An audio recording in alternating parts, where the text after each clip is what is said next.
Well, hello there, intentional streaming fans. Welcome to another episode with your host, Jarvis. Hey guys, good to be here on this warm and sunny. Oh wait, I'm not in Florida. No. And myself, Flip, who is decked out in his slippers, avoiding the cold like none other. So be sure to like and subscribe, and Hit that bell. so you all get notified when we go live to discuss a lot of fantasy football stuff to go along with other NFL news and notes. Basically anything NFL related underneath the sun. If you have questions, let us know on our Twitter account at INTStreamPod, or you can send us questions at intentionalstreaming@gmail.com. Jarvis was kind enough to set that up last week. Did we get any emails, Jarvis? None yet. Oh. Still checking. Devastated. Checking every day. All right. No, nothing yet. But yeah, feel free if you guys have anything you want us to talk about, any particular questions, hit us up and we'll be sure to address them on our show. Absolutely. All right. Well, we got an action-packed show tonight. We got news and notes. We got our five guys that outperformed this year and our five guys each that underperformed this year. So let's hop into the news and notes section. The Chiefs hired ex-Giants DC Steve Spagnuolo as defensive coordinator. It's kind of a retread on the coaching scene. Definitely going to be an upgrade.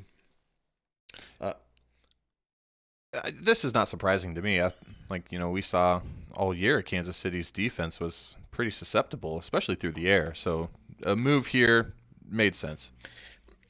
And, Bob Sutton had a pedigree as a DC before him. They didn't have Eric Berry for a big chunk of the year. They got rid of Peters in the offseason.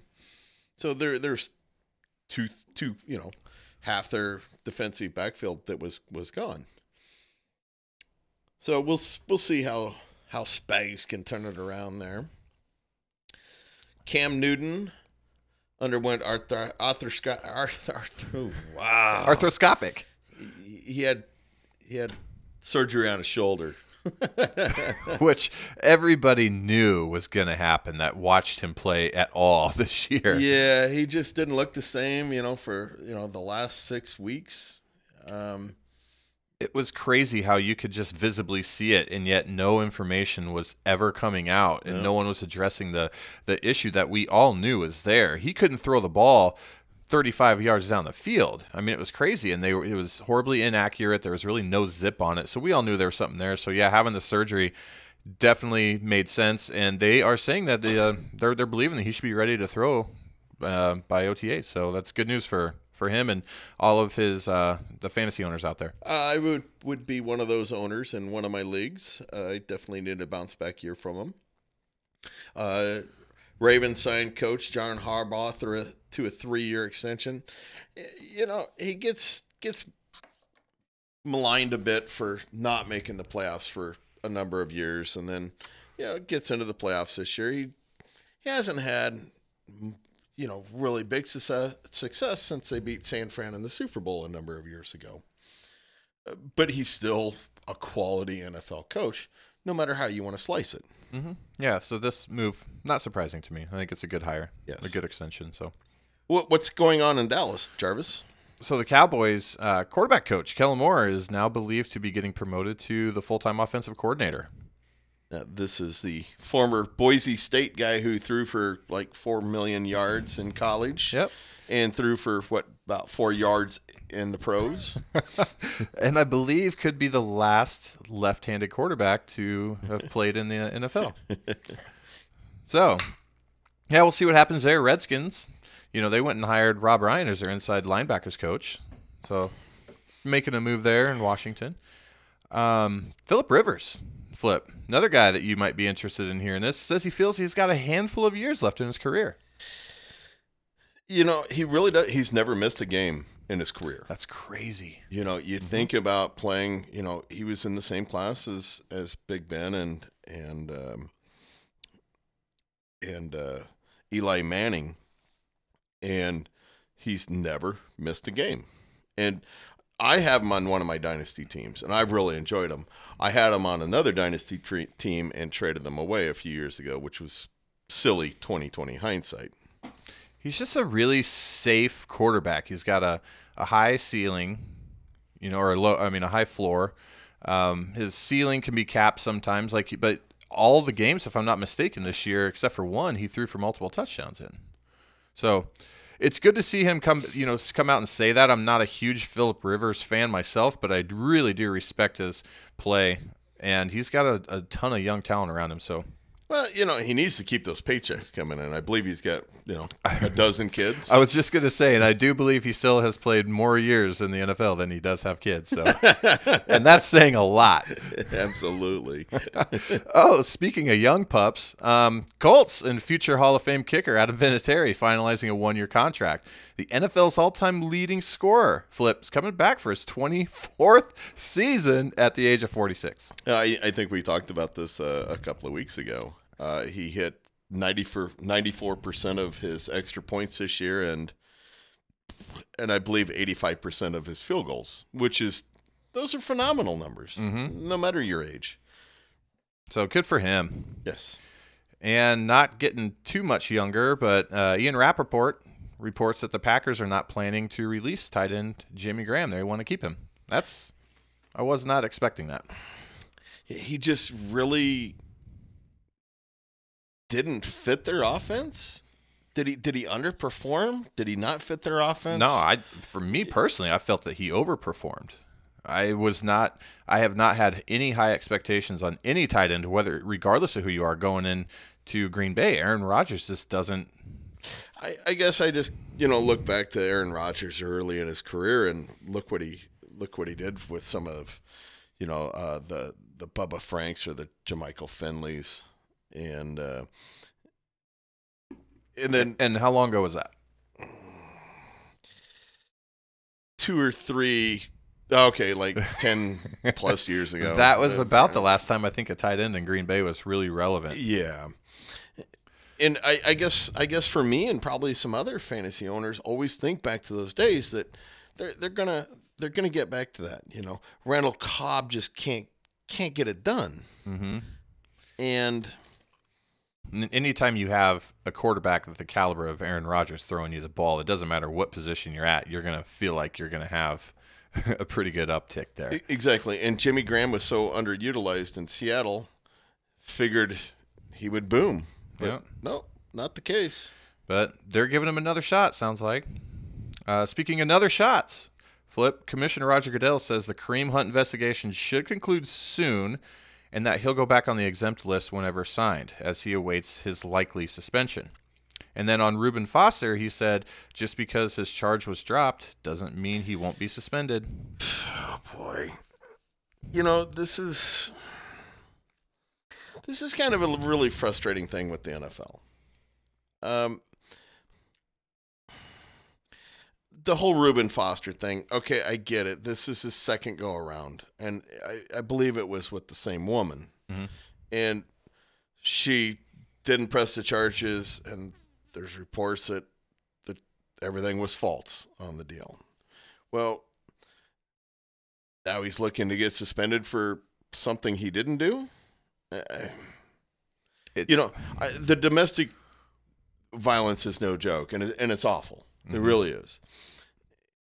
But if there's nothing there, how can you actually suspend a guy? Yeah, I get the whole Kareem Hunt thing. Definitely. He kicked the woman at 5 a.m. So he's not making good choices to begin with. Right. And then he lies to the team. So the team punished him by getting rid of him.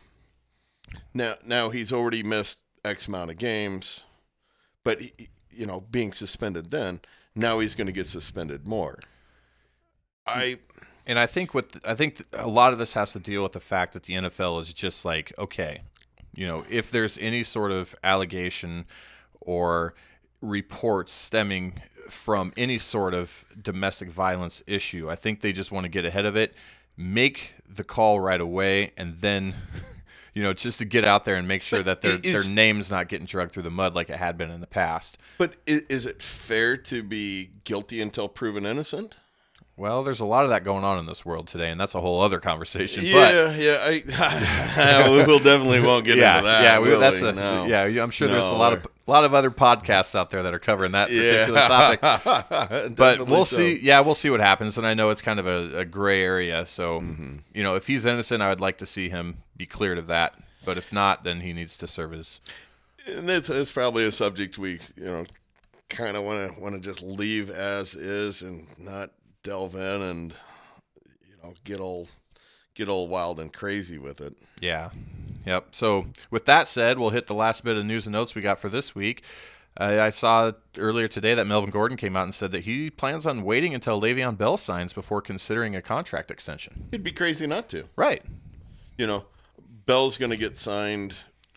We should hear reports leaking out with their idiotic weekend of legal tampering that they have in the second weekend in March, which we'll talk about that another time with the stupid legal tampering thing. But I think it makes sense. It's a business, as far as I don't blame the guy. He came out and he said that, hey, I'm sitting back and waiting on Bell, Gordon admitted Wednesday. I'm reading this from a website that I saw around the NFL podcast. I'm glad it's changing because we running backs were getting devalued for a little bit. Teams have been reluctant to dish out huge contracts for running backs, but Bell has a chance to change that when he hits the market this offseason. If Bell gets paid, so will Gordon. The deal might not come together right away, but Gordon remains confident that he'll be able to stay in Los Angeles. He says, I know we'll figure something out, and the Chargers are going to be my home for a while, said the talented 25-year-old Gordon, who is due $5.6 million in the final year of his rookie deal. The thing with Gordon is, do you really put him on the same plane as other running backs? This is a guy that's only rushed for... I think you have to. This is a guy that's only rushed for 1,000 yards once in his career. Yeah, but he had 997 in 2016 and 885 this year, and he's missed a handful of games. So he plays all his games. He's up there, He played 12 games this year and 13 games in 2016. He would have been well above 2,000 yards both years. And then you also got to factor in his receiving prowess. But is that kind of a knock on him that he's missing some of these games due to injury? I mean, maybe, but look at how he's utilized just as much as any other back in the NFL, especially out of the backfield, with 41 receptions in 2016, 58 in 2017, and 50 this year. Again, missing some games. Like he's a bell cow. He's a workhorse, and they don't come around that often. Agreed. I just worry a little bit, about his overall productivity. The injuries, they don't really worry me that much. The fantasy aspect definitely worries me a little bit, but not NFL wise. Either way, he should be set to make a lot of money. And I agree with him. I think they're going to do everything. The organization is going to do everything they can to make sure that he stays there for a while. And, what he gets paid, what kind of, because he's on his 5th-year option this year. I believe that's what's going on. And so they have him locked down for a year. Well, if they're looking to reduce his salary cap hit, they would look at doing an extension this year. You don't want him to have a monster year this year and then run into the whole Le'Veon Bell situation where, he explodes. Then he wants gobs of money. Right. If Bell gets 15, is he going to want close to Bell money? I think so. I think so. I couldn't imagine him asking for much less. Mm-hmm. Boy, I don't know. I think I don't know if he'll quite get what Le'Veon Bell is going to be seeking, and I don't think he'll quite get what Todd Gurley got, but it'll definitely be in the ballpark. Mm-hmm. You know, those two are kind of trendsetters and trailblazers there, so we'll see what happens. Yeah, it'll definitely be interesting to see what Bell ends up getting. And, of course, Gordon would be absolutely, well, Gordon doesn't have to worry about it at all. I mean, I expect Bell to probably sign, within that very first Tuesday or maybe even the Wednesday of the new league year, the 13th or 14th of March. Yep, I agree. I don't think it'll take long. So let's hop into getting into our 2018 surprises and yeah, so we're going to be jumping into our top 5 2018 fantasy football surprises as well as our top 5 2018 fantasy football disappointments. So some guys that may have overperformed, some guys that may have underperformed based on where they're drafted. Now, before we jump into this, we want to kind of give you a context of what we're talking about as far as like overall league format. The one that we are using and that we were in this year, and we're going to be discussing these statistics and everything based off of our league. It's a full point PPR league, 12 team. You get 4 points for passing touchdowns from quarterbacks, 6 points for rushing and receiving touchdowns, 0 point deductions for turnovers. So that's a key to remember when we're talking about quarterbacks. And when we talk about fantasy football with these guys, it's important to note that the points are only figured through week 16, not all 17 weeks, because again, the playoffs in our championship was held during week 16. So the week 17 just simply was not factored in. So if we talk about how many points they scored, that's simply through week 16. And that's pretty standard scoring for most leagues. Yeah. I know some of the ESPN leagues and some other leagues, they'll ding you for interceptions, but there's not all interceptions is the quarterback's fault. So why fault them for every interception? Right. Yep. And I know some leagues are dinosaur leagues that go off the touchdown only. Yeah. I hate to say, but there's so many different formats. The touchdown only ones, the standard, the half point PPR.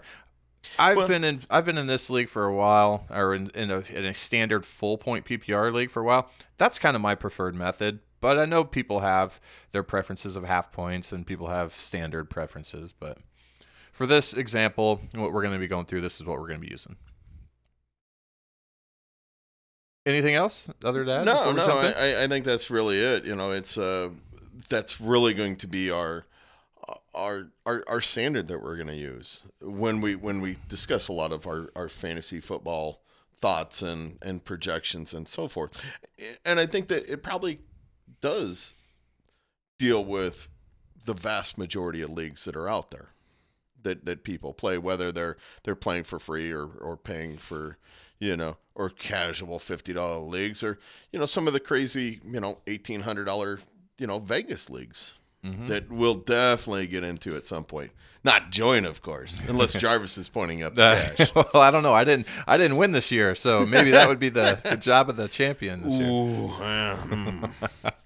So before we each jump into our specific 5, I feel that we just want to mention real quick that we did have a unanimous number 1 guy as the biggest surprise this year, and I think that a lot of people can probably relate to this, as I'm sure they're probably sharing the same thoughts. But our unanimous number 1 biggest surprise of 2018 was Pat Mahomes.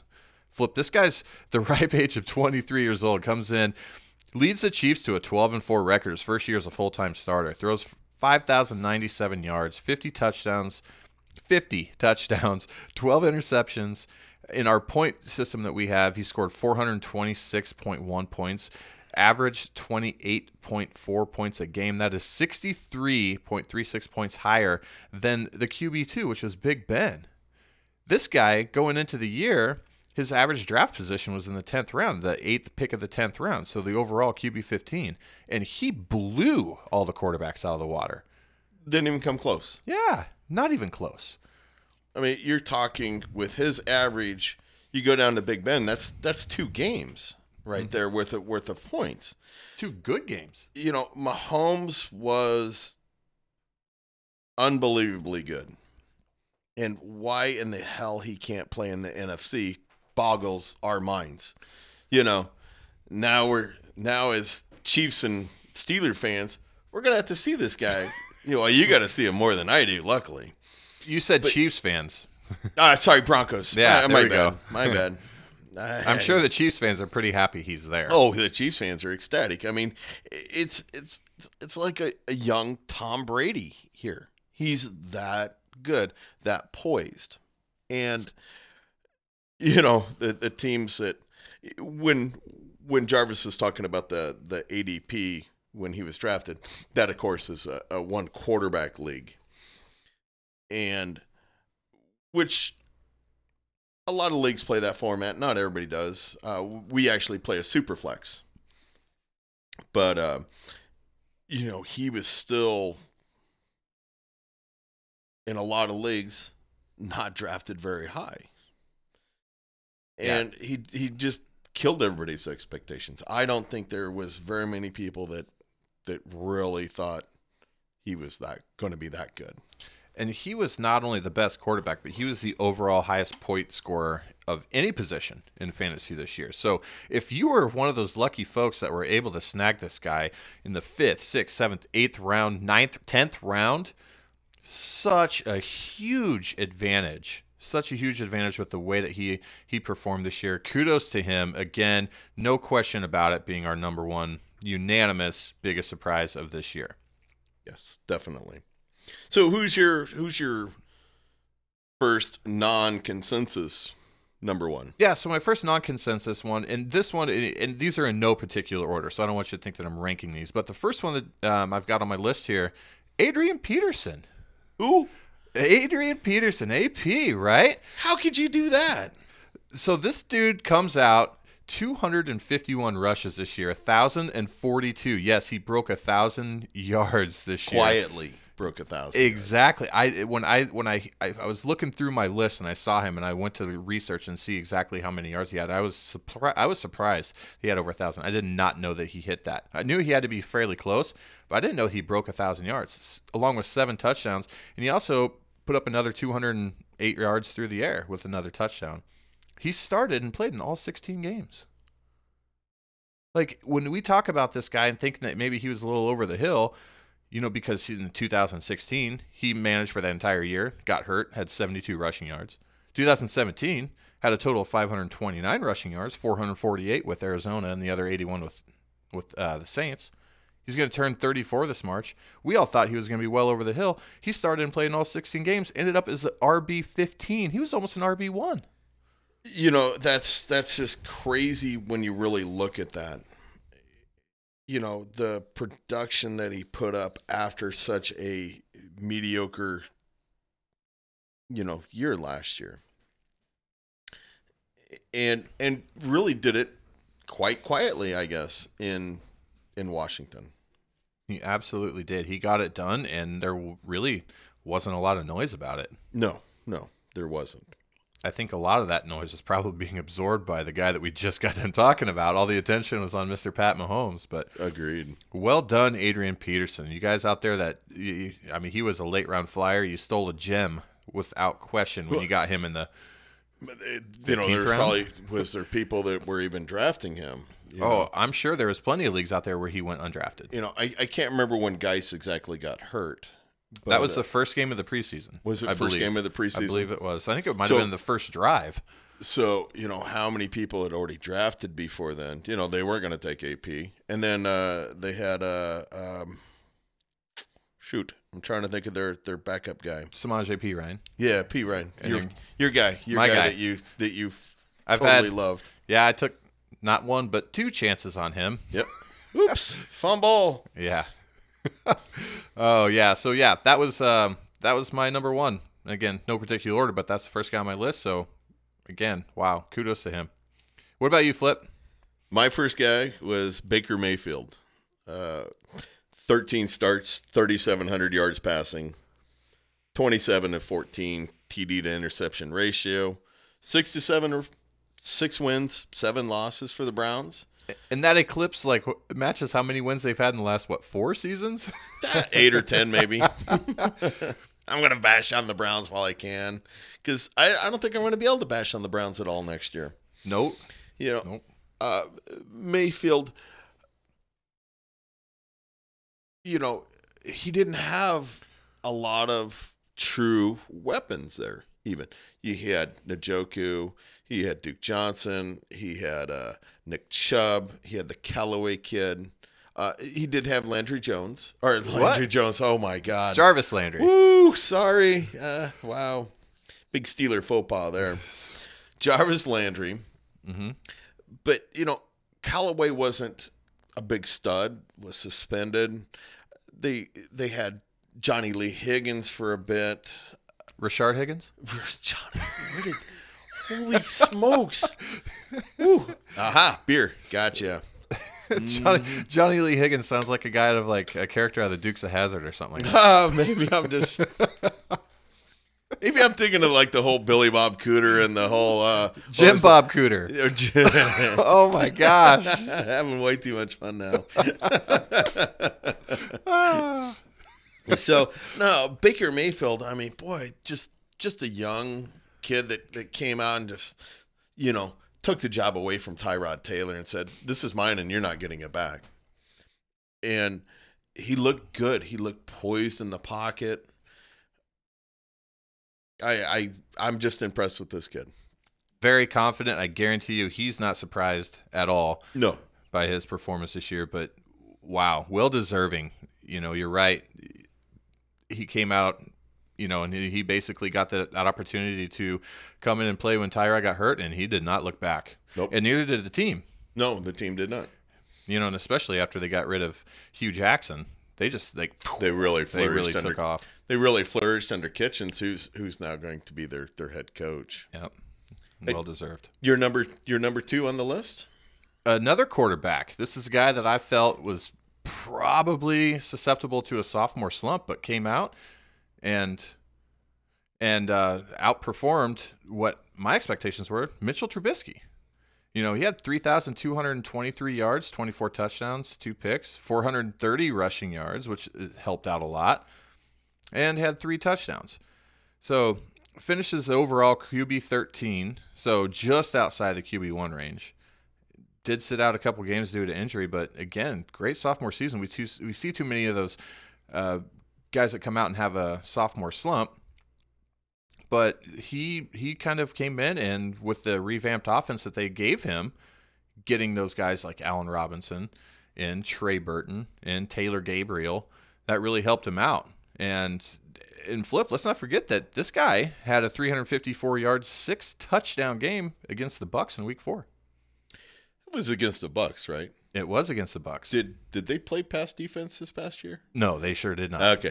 Well, I started off the season not a Trubisky fan, and okay. Here's my hat. I'm eating my hat. Crunch, crunch, crunch, crunch, crunch. I'm eating my crow on the deal. Exceeded my expectations. I was on the fence on whether he was an actual NFL quarterback. Well, I was wrong. I'm going to admit I was wrong. He had a fantastic year. He was helped out by that great defense. Got him the ball a lot. Tariq Cohen, just phenomenal, receiving and also rushing. And this is without Jordan Howard. What? Wow. Maybe I'm just going to leave you for the rest of the show. You got that. Sorry. I'm just butchering everything right now. My apologies. But no, Jordan Howard was really inept all year, and Trubisky just went on. Like you said, used Allen Robinson, Gabriel, Cohen, Burden, whoever, and was solid. And my confidence in his play grew and grew throughout the year to the point where I had mentioned this earlier. He was on my team along with Big Ben and Kirk Cousins in our Superflex League, which allows us to play 2 quarterbacks during the week. I was consciously making the decision to start Trubisky over Kirk Cousins, even though Trubisky had tougher matchups. I felt more confident about him and his playmaking abilities. Now, one thing that you have to keep an eye on, for at least for me, because I plan on keeping him this year, is, yeah, he's got a lot of yards rushing, a lot of yards on the ground, but a lot of that's coming from broken plays where he takes off and runs the ball. Like, those aren't design plays. He tries to extend things out and then run the ball.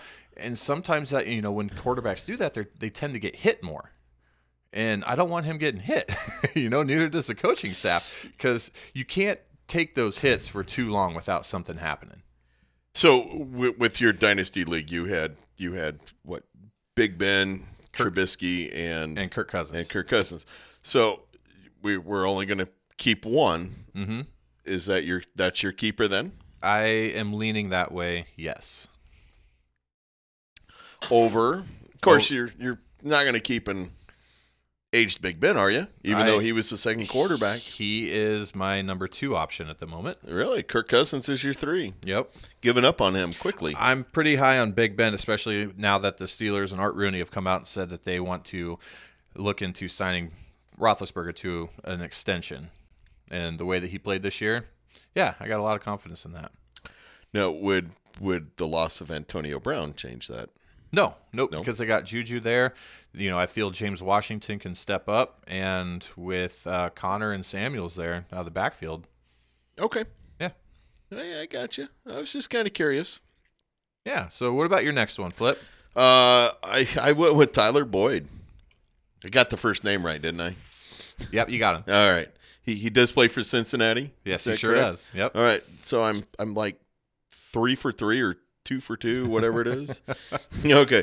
So Tyler Boyd really kind of came out of nowhere. He started 14 games, 76 catches, 1,029 yards, 1,028 yards, and 7 touchdowns. 2017, he started 10 games and only had 22 receptions. And you got to remember, he put up a lot of receptions with Jeff Driscoll as his quarterback. Yeah, he got a lot of the receptions because A.J. Green wasn't there.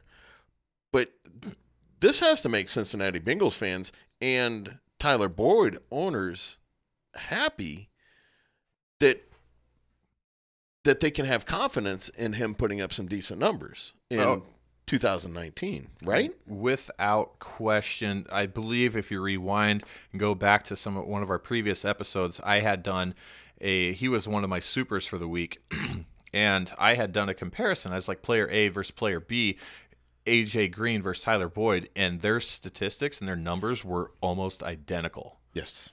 As far as targets, receptions, yards, touchdowns, fantasy points. So at that point, it was like, my gosh, I would have been better off passing AJ Green, grabbing somebody else, and then picking up Boyd later in the draft because his value was so much better because he was putting up equivalent numbers. So Tyler Boyd balled out this year. Cincinnati fans, that's one of your few, I think, offensive highlights that you have to look forward to for a while, along with Mixon. Because, AJ Green, again, is getting up there in age, and he's a little injury prone. So, but yeah, absolutely. Very well deserving. And again, especially with Jeff Driscoll, like, he was like the main go-to guy for him. So he was targeting him heavy and often, and you know what? He was making plays. So I expect those targets to not only be there again next year, but I expect them to increase. So do you expect him to possibly be the wide receiver 1 over AJ Green next year? It wouldn't surprise me. Okay. I can get behind that. John Ross is a one-trick pony there, seldom used. AJ Green can't stay healthy. So, I'm buying that, even though last year I just traded for AJ Green in a league. We'll see how that actually pans out. But let's throw this onto your third guy here. Another guy that wasn't really expected to do anything at all. He was an extreme beneficiary of the guy in front of him being out. None other than your boy, James Conner, who I believe was on your team this year and helped you, and as I'm sure many other fantasy owners out there, to a championship. This guy had 215 rushes this year, 973 yards, and 12 touchdowns on the ground.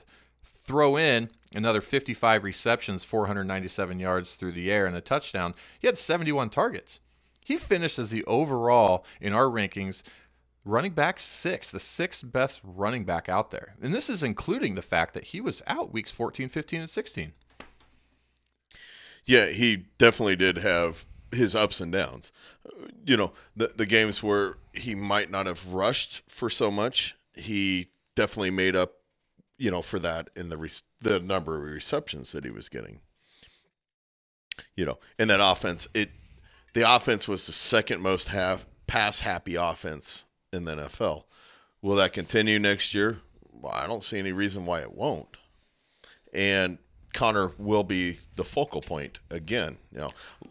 Love Bell gone. There's no disputing that. I mean, it would be incredibly insane if he actually was in Pittsburgh next year. Yeah. So love James Conner. This is a guy he had non-Hodgkin's lymphoma like 3 years ago, 4 years ago. He's a great story with this kid. Didn't hardly catch the ball in Pitt where he went to college. I think he had 21 or 23 receptions in college, in his 4 years there.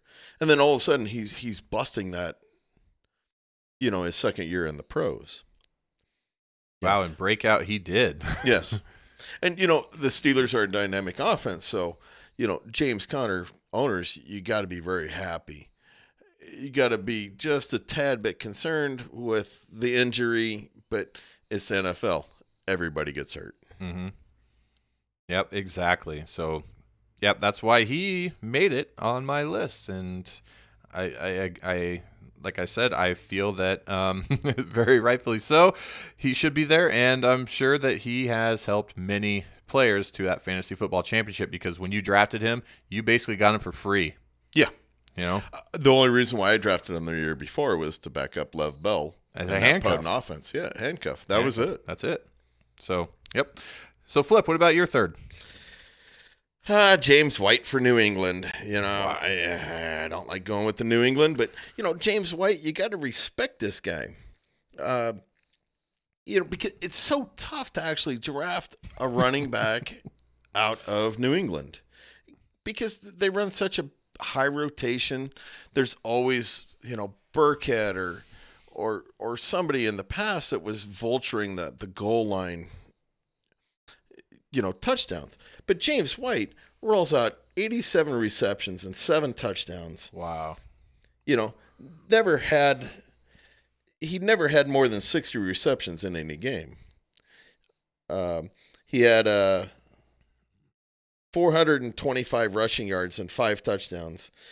And before that, he never had more than 171 yards rushing in any season. A lot of his benefit was Dion Lewis, finally leaving and going to Tennessee. This guy, James White, is with Gronkowski blocking this year more than in years past. James White really became an integral part of that offense that I think gets overshadowed by what Tom Brady does. The Gronkowski name just itself, and Edelman. He was out for the first 4 games. And James White's a guy that comes in and grabs 8 receptions for 100 yards out of the blue, and he's very dynamic. Who was last year's Super Bowl MVP? Oh, that's a good question. It was James White. Was it James White? Yep. Was it really? I'm almost 100% sure. Maybe I should vet that before I say it, but I'm pretty sure it was. Maybe you should. I'm pretty sure it was, though. He blew up in the Super Bowl last year. It gave a lot of people confidence in coming into this year, but I don't think that anybody had this in mind. But they drafted Sony Michel, so right. And then with him and Burkhead, you just never know. You couldn't start before in the past. I mean, they would have 4 running backs in the backfield that they would rotate in on a play-by-play, drive-by-drive basis, and so you couldn't start one of these guys. Yeah, at the end of the year, they may have a lot of fantasy points, but you just couldn't. You just couldn't start any one of them with a high level of confidence from week to week. And James White, you could. This year, you could. So that's what makes him a standout, and that's why he's on our list. Yes. Back to you. Your fourth? My fourth one, this is a little bit of a different play. here, Flip. So, and you'll understand why I say that here in a second. But if I were to throw this out to you at the beginning of the year, okay, I'm like, you're going to be able to pick one. Okay, so first of all, in our league, we also play defensive players. And a lot of leagues do start either IDPs or defensive players off their drafted defense. Yes, exactly. And so in our league, if you start like a linebacker, you get 1.5 points for tackle, 2 points per sack, a point for pass deflection, stuff like that, right? So let's just say I come to you at the beginning of the year and I'm like, all right, Flip, you get to pick one of these guys. Odell Beckham, Joe Mixon, T.Y. Hilton, Matthew Stafford, Amari Cooper, Brandon Cooks, or rookie linebacker for the Colts, Darius Leonard. I'll take everybody but Darius Leonard. You would be wrong, sir. Oh. Wrong, sir. Darius Leonard. Let's talk about this guy, right? Rookie linebacker for the Indianapolis Colts. Comes away this year, 2 picks, 4 forced fumbles, 2 fumble recoveries, 7 sacks, 111 solo tackles, 52 assists for 163 total tackles, 12 tackles for loss. He finishes the 43rd overall player in fantasy points this year. With our scoring. With our scoring format. Selected to the first team All-Pro as a rookie. There's really not a lot this guy didn't do. And if you had him on your roster, again, this is a guy that went undrafted. Nobody drafted him. Nobody knew who he was. And in a league where we start 2 linebackers or 2 defensive players, this guy throwing up 234 points that outscored all of those guys I just mentioned. That's insane. That is insane. And that is some crazy production. I mean, that is old school linebacker production right there. Absolutely. That's like Junior Seau numbers or I can't even think, but that is fantastic numbers when you're talking the 43rd player overall in our scoring system. Which probably doesn't match everybody else's scoring system, but it's got to be pretty close. But he's not going to be that much further down other people's boards. But to outperform Odell Beckham, Joe Mixon, T.Y. Hilton, Matthew Stafford, Amari Cooper, Brandon Cooks, and there's a lot more I could name. But those are some of the big name guys that went a lot higher in the draft, and rightfully so. So agreed. I had to throw him in there. Had to throw it in there. So Flip, you're 4th. George Kittle. Yeah. George Kittle. My boy. Definitely. 88 receptions, 1,377 yards, 5 touchdowns, 15.6 yards per reception average. That's the 5th best yards per average of any receiver with 50 receptions. How impressive is that? Well, I'm super impressed, and I'm super ecstatic because I have him. That's 1.3 yards per catch less than Tyreek Hill. That is insane. I would have never guessed that. This was done with Mullins and Beathard. Can you call them mediocre? Are they that? Are they that good? Are they that good to be called mediocre? He had 43 catches for 515 yards and 2 touchdowns his rookie year. So, I mean, this is a giant leap forward. Will he continue? He was definitely the focal point of that offense. But, I mean, those are some sick numbers. He had a lot of yak yards, too. He absolutely did. So his ability to run, after catch and after contact was just phenomenal. Yeah.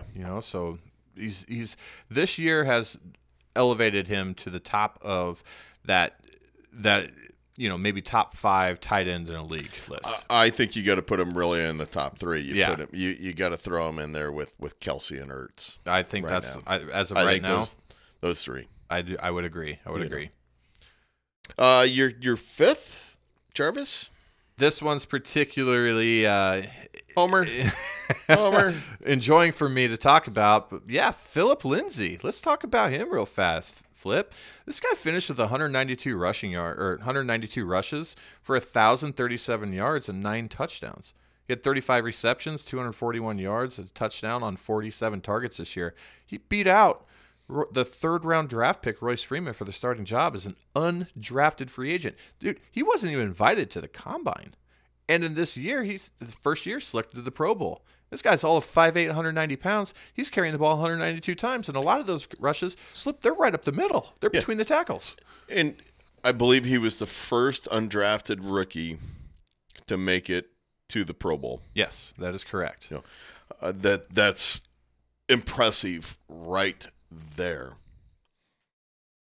And he had a fantastic year.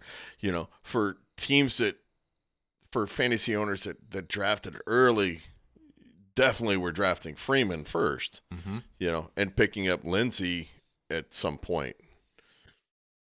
As did I. I took Royce Freeman with my number 2 overall pick last year. Yeah. And for me in the other Dynasty League, I was lucky enough that I picked him up via the waiver wire, I believe after week 1 or so. And just a side note again, we talked about it earlier, but Mike Munchak comes in as the offensive line coach for Denver, so keep an eye on this guy. We'll see if this production continues, which I would expect it to with a coach like that coming in, but you never know. Maybe we'll see an uptick in Royce Freeman this year. Yeah, it'll be interesting to see whether there's going to be more splitting time or if he keeps up, you know, because 200 carries really is not a whole lot. You know, you throw on another 50 carries on top of that, then we're definitely starting, you know, 50 more carries, maybe another 10 catches or so. We're absolutely talking full-fledged bell cow there. Absolutely. And that rounds up my top 5. Flip, let's hear your 5th. You know, I really probably shouldn't have put him this far down my list, but Christian McCaffrey, number 2 fantasy player with our scoring system, 1,090 and 7 touchdowns rushing. He had a 3.7 yards per carry average in 2017. I really questioned, what a lot of people question, his ability to run between the tackles. As stated many times, you have. But 107 receptions, 867 yards, and 6 touchdowns receiving. You know, that followed up an 80 reception, 651 yard, and 5 touchdowns in 2017. So it was definitely a big uptick in his receiving. Made C.J. Anderson obsolete. 24 carries. You know, 104 rushing yards in Carolina. And then they dump him, and he almost triples that in 2 games when he starts for the Rams. I mean, that shows how good Christian McCaffrey really was right there. Where a guy, you know, C.J. Anderson had just rushed for 1,000 yards the year before in Denver. And he made this guy totally obsolete and couldn't even see the field more than 24 carries.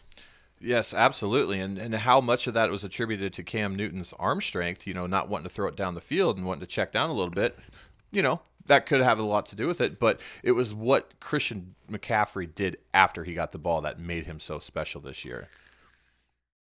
Very, very dynamic after the ball or after the catch. Very, very impressive.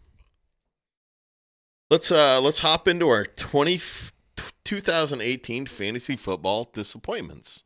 Okay, so we'll kind of make this one a little quicker here. Yes. But number 1 on my list, Rob Gronkowski. Where'd you go? Where'd you go, Rob? Where'd you go? So this guy, Flip, he was drafted to be the tight end 1 or 2 in the, you know, and finishes the tight end 10. He had 47 receptions, 682 yards, 3 touchdowns on 72 targets. Now, this is coming down from 69 receptions, 1,084 yards, and 8 touchdowns on 105 targets in 2017. Now, he did miss 3 games, so anytime you get a Gronk that's playing, you know, 13, 14 games a year, I guess is good. But he did not produce this year, and there's a lot of questions on, will he be back in 2019? Yeah, that's something I don't think we're going to have time tonight to discuss, but we'll definitely talk about. We'll try to fit that in next week. Is what is his trade value? Oh, and we're going to have a lot more info and a lot better gauge on that after this Sunday's Super Bowl. So, yeah, Gronk, my number 1. Flip? Oh, my number 1, Kareem Hunt. Talked about him earlier.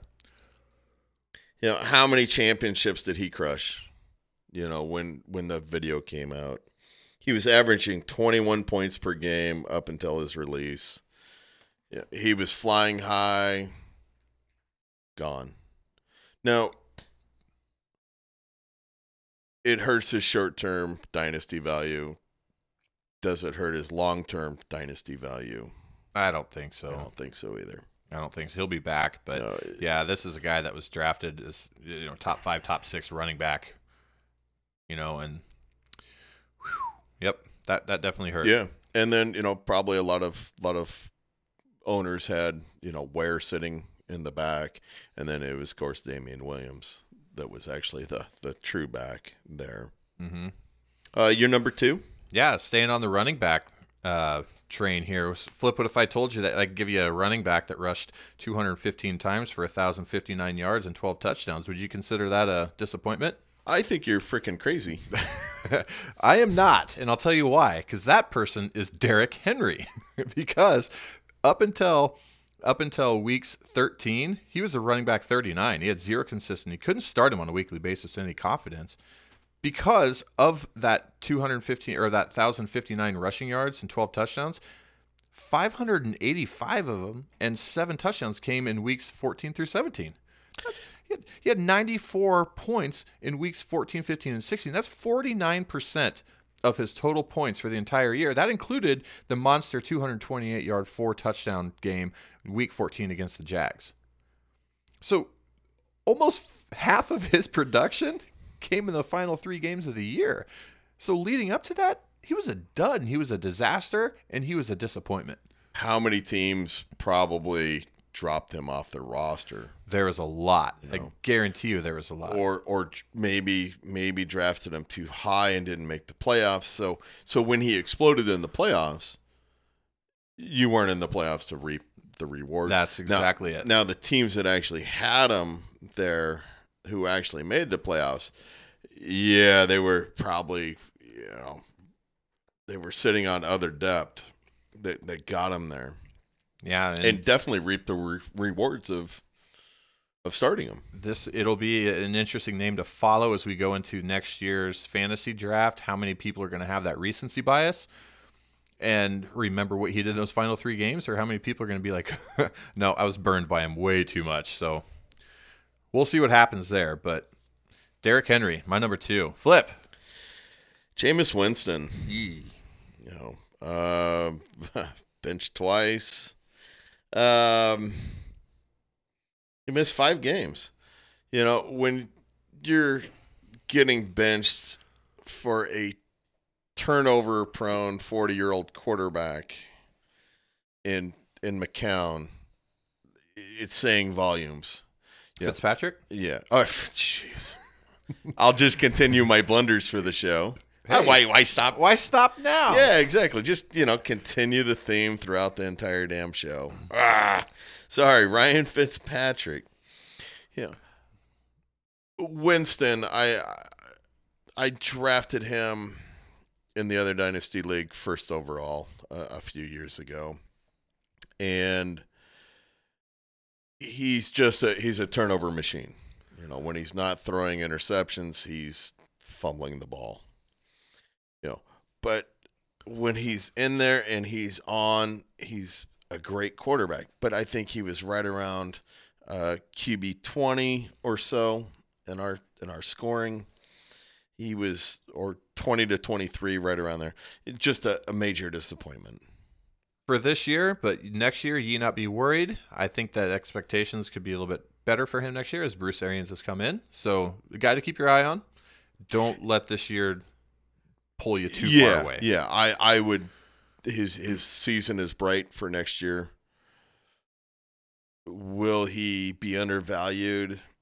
I think so. I think so too. I think he's definitely going to be a buy next year.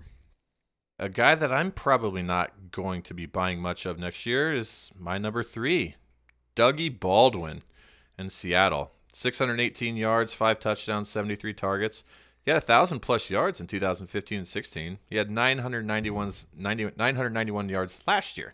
But this year he had 618. He missed 4 games because of the quad injury and stuff like that. But Flip, people were drafting him to not only be a high producer, but to be the number 1 on the team, and he was the number 2 behind Tyler Lockett. This guy's 30 years old. I'm guessing could potentially be the beginning of the end.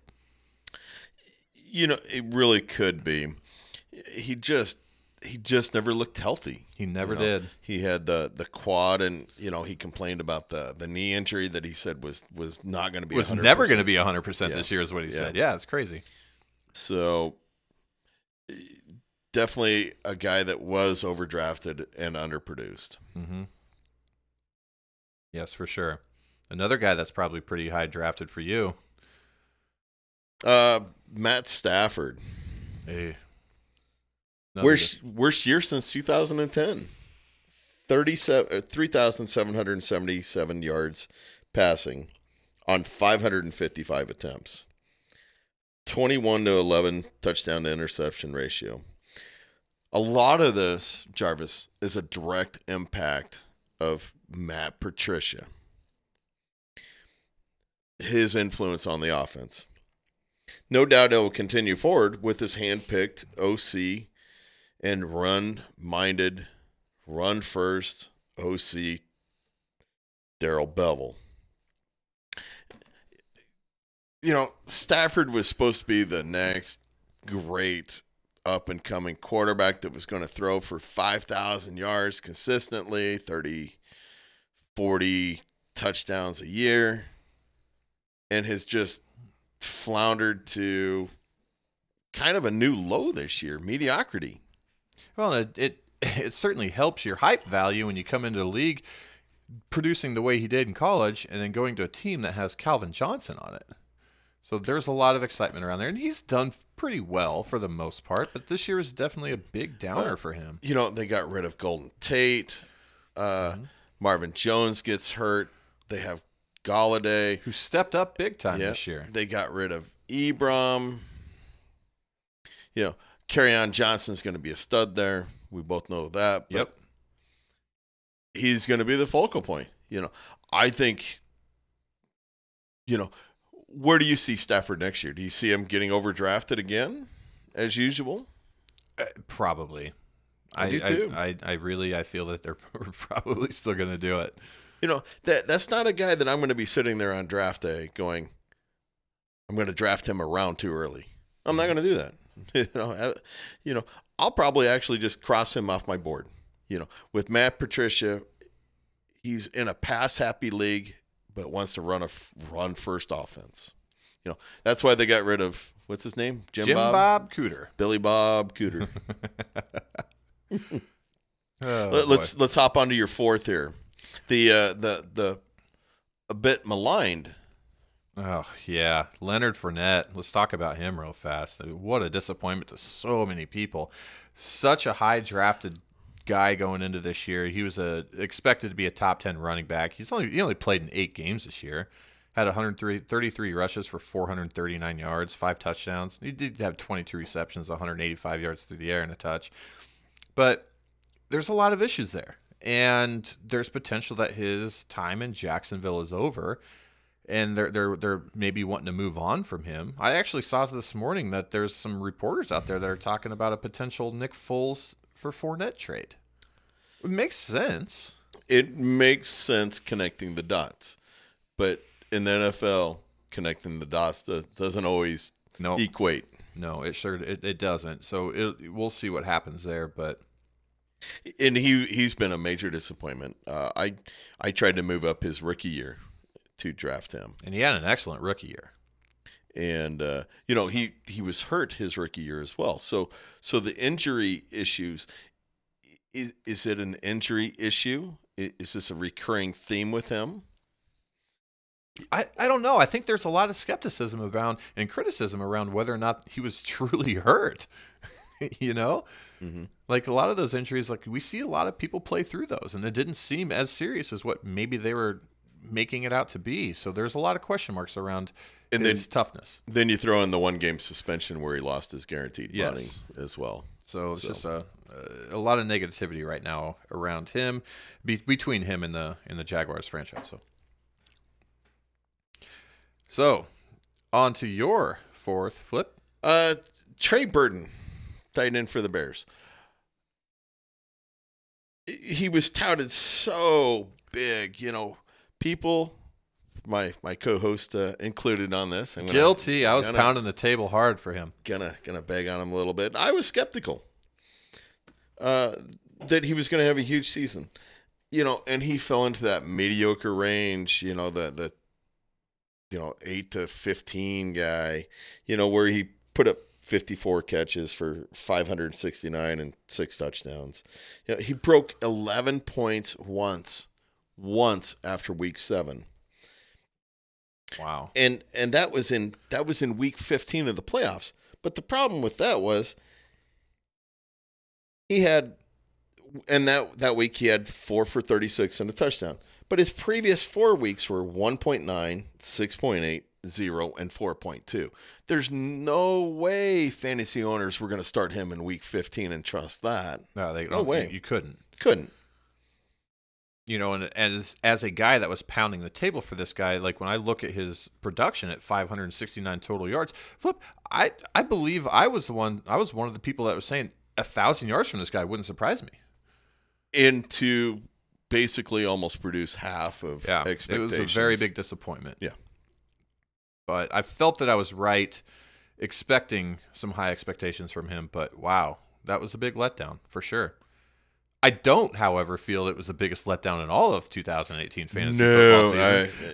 You're gonna hit a home run on this one, I'm sure. Le'Veon Bell. Oh man, when are we ever gonna stop having to stop talking about like all of this whole 2018 drama? He missed the entire season due to that holdout. How many fantasy owners out there, Flip, were drafting this guy number 1 overall? I mean, a lot of them were. When we saw so what's this going to do? I mean, again, this is a conversation we've had in the past, but we saw the high level of play from James Conner and Jalen Samuels. Whether that's going to hurt Bell's chances of getting a big contract when they see that what they've done in that offensive scheme, who knows? But my goodness, like the whole entire season being sat out from a guy who was in a lot of different drafts, being drafted number 1, number 2 overall. You definitely crushed a lot of hopes. Me included. Being a writer for a Steelers fan site, I totally expected Bell to be, missing week 1, okay, not a big deal. Missing week 2, getting a little antsy. Week 3, okay. Week 3, now he's really gonna truly sit out until week 10, and then he's gonna report. Mm-hmm. No, that did not happen. And that's the worst part about it is that he was giving fantasy owners hope on a weekly basis for the first couple of weeks, and then it's like, okay, well, I'll get him back in week 10, just in time for the playoffs to start. And he'll be fresh. Yeah. He's got a lot of mileage on his tires, so they extended. But now Bell decided he was going to hang out in Miami at the strip clubs. I mean, he'd even came to Pittsburgh like prior to week 1 or just after week 1, and was playing basketball. And then he just up and disappears. I mean, that just crushed so many teams that drafted him. Because you can't let that talent sit on the board. You just can't do it. You can't. And I get that in a lot of drafts he was sliding into the second round, but he wasn't sliding that far down into the second round even. No. And it was devastating. And hopefully most of those owners actually picked Connor, as a handcuff. Yep. Which was the smart thing to do. The right thing to do. Yep. Yes. My 5th guy is Kenyon Drake. I was one of these guys. I jumped on the Kenyon Drake bandwagon. Thought he was going to have a breakout season after, a very promising into the 2018 season or 2017 season. But, 2018 saw him rush for 535 yards, 100 yards less, over 100 yards less than 2017. Played behind an ancient 34, 35-year-old Frank Gore. you know, the the Adam Gase curse strikes again.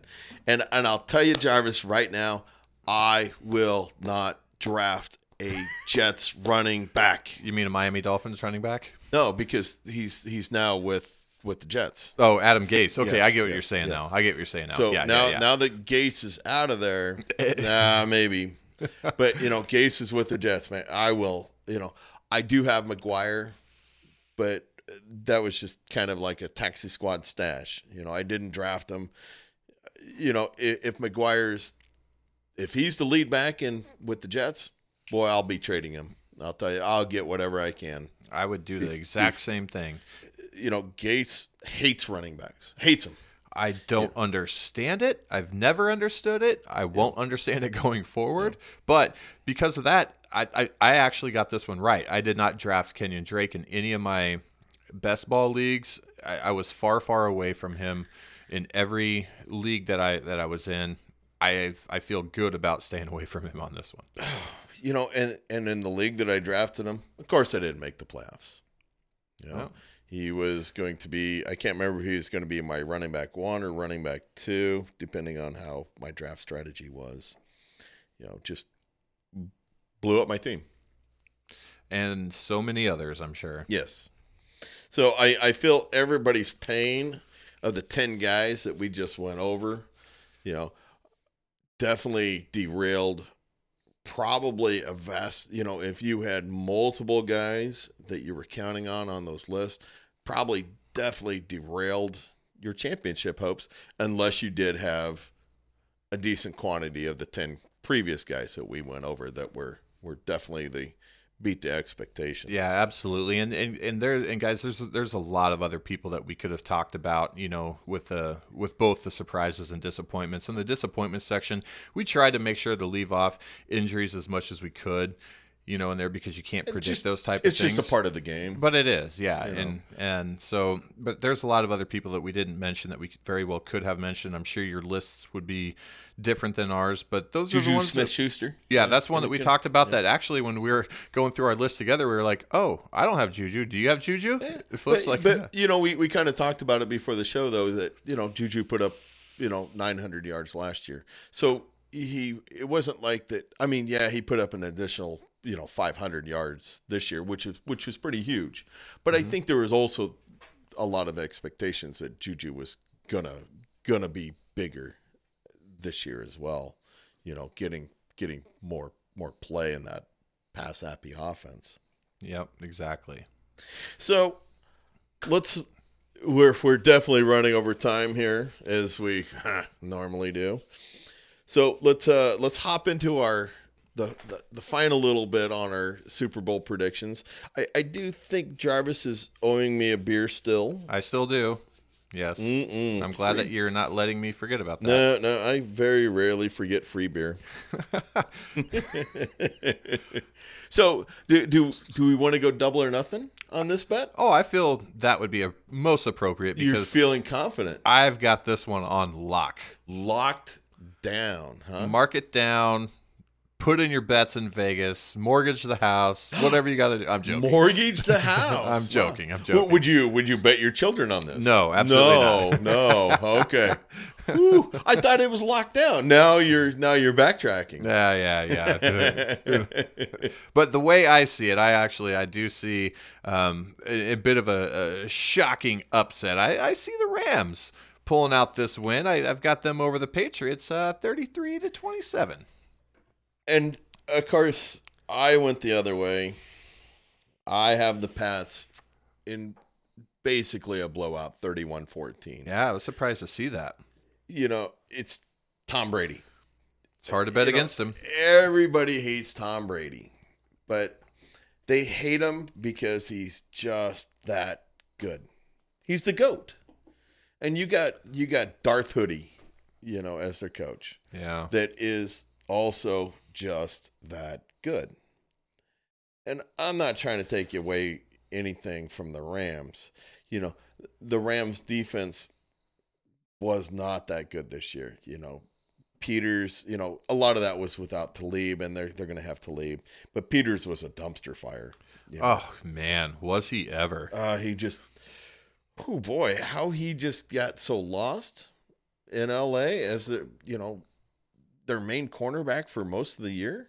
Well, and when you had mentioned it earlier in the episode of the Kansas City defense when they lost Marcus Peters, I can't help but think it didn't matter almost who you put in there. That would have been an upgrade from what he was able to do down in Los Angeles this year. Now, the big scary thing with the Rams defense is Larry Donald.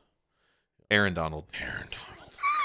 It's only What wasn't Larry Donald? Maybe I'm thinking of like a boxer in 1985 now. No, I'm thinking Larry Donald might be like an accountant somewhere in Connecticut. No. Or was Larry Donald, was he like a sidekick of one of the late, like Letterman? Was he like? Oh, that's Paul Schaefer. No, no, not him. The old bald guy they used to have on. Oh gosh, I don't know. Okay, I don't know. Maybe before your time. Okay, so I'm just totally butchering everything. Then I apologize. Wow. Oh wow! This one episode will be one of the few that we have that will have some replay value. Yeah, I mean, look, no technical difficulties except for crap that comes out of my mouth. So, but Aaron Donald is a wrecking ball on the, for the defense. He's a freak of nature. Yes, he is. But there's a reason why Tom Brady has a bunch of rings, and this is going to be his ninth Super Bowl. That's just sick. In what, 18 years, 17 years, whatever it's been. You have one of the greatest coaches of all time, and people can call the Patriots cheaters and all they want, but when it comes to the Super Bowl, they're prepared. That they are. It will be fun to watch. I see it going another way. I think this is the time that he gets put in his place By the young gun. Yeah. Jared It's Goff. by no means a passing of the torch. I think that's probably already been. I think that already happened in the AFC Championship game with Mahomes. Now, whether he can repeat that's the question. Is that in Mahomes with that type of performance? There's going to be a lot of expectations around it, and that's going to be a really difficult season to match. And of course, Tom Brady's already came out and said, I don't care. Yeah. I'm going to play until I'm 45. Yeah. They're like, any chance of you retiring after this year? And he goes, 0. And that sucks for every AFC fan out there, that has an AFC team or even NFC team. Mm-hmm. Can Brady keep playing at the high level? Will he play at the high level in the Super Bowl like he normally does? Will Chris Hogan come out of almost nowhere and throw up 150? It'll be that unexpected guy. I promise you that. Probably so. All right. Well, another Jarvis put up a hell of a show tonight. I struggled with first names mainly. Some last names too, I think. You were fine. You're right on the money. You just had a little bit of a mishap there on some of the names, but hey, we all do that. Well, maybe I should have just had a few more beers and called it good. So, but thanks everybody for listening to another episode of Intentional Streaming. Next week, I believe we get into our combine segments. Jarvis? I think so. Yeah, we're gonna get into that. Talk a little bit about some of these upcoming guys and our thoughts on them. Yeah, we'll get into the quarterbacks. We'll do a little reviewing of the Super Bowl. We'll keep going over our news and notes and maybe take a little peek at some of the free agency stuff coming up. It's gonna get good, guys. Buckle up. Yes, indeed. So make sure to like, subscribe, and hit that bell, because we would love to see you guys next week again. Be sure to shoot us something on Twitter or send us questions or comments on our email. One last prediction for you real quick. Heads or tails on the flip? I always bet $100 every year. And this year's going to be on heads. Ah, I knew you did it, so I wanted to get you on record. Okay, on record. Yep. $100 on heads. All right, there it is, guys. If you're all doing some Super Bowl bets, best of luck to you, and we will see you next week. Yep. Thanks, everybody. Have a great week. Stay warm.